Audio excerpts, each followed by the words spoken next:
Indus valley के बाद India की कहानी खत्म नहीं हुई, बल्कि यहीं से शुरू हुआ एक नया युग जो आज तक इंडिया को शेप करता आ रहा है।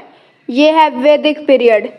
पिछले एपिसोड में हमने देखा एक एडवांस सिविलाइजेशन का एंड। अब एंट्री होती है एक नए समाज की, नए लोगों की और एक नए कल्चर की।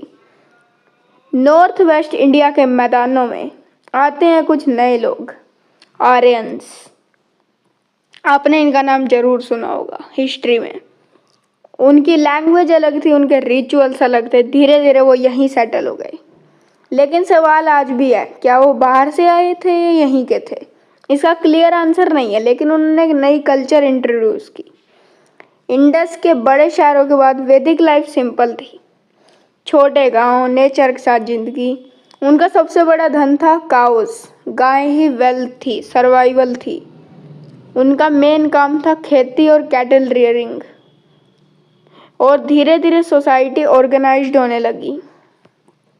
हर ग्रुप का लीडर होता था राजा, लेकिन राजा एब्सोल्यूट किंग नहीं था।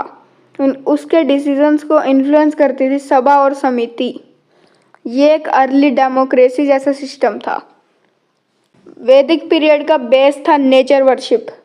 इंद्र, रेन और वॉर। अग्नि, फायर। वरुण, वाटर। सबसे बड़ा रिचुअल था यज्ञ।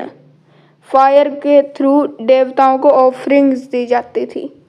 इसी पीरियड में लिखे गए थे बहुत फेमस, और शायद अपने लोगों ने काफ़ियों ने पढ़े होंगे, काफ़ियों ने नहीं, और इन्हें कहते हैं वेदास।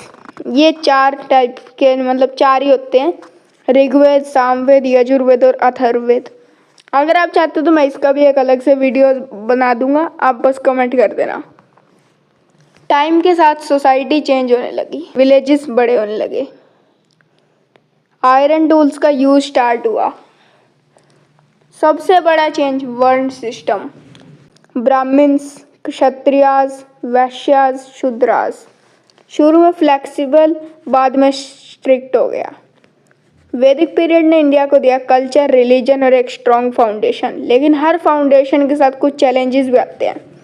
सोसाइटी बदल रही थी और आने वाला वक्त तो और भी ज़्यादा पावरफुल होने वाला था। अब सवाल ये है, आगे क्या हुआ? कैसे ये छोटे ग्रुप से एक बड़े सिस्टम में बदले, और कैसे इंडिया की कहानी एक नए मोड़ पर पहुंची? हिस्ट्री कभी ख़त्म होने वाली तो है नहीं, तो इसका हम आगे का जानेंगे पार्ट 3 में।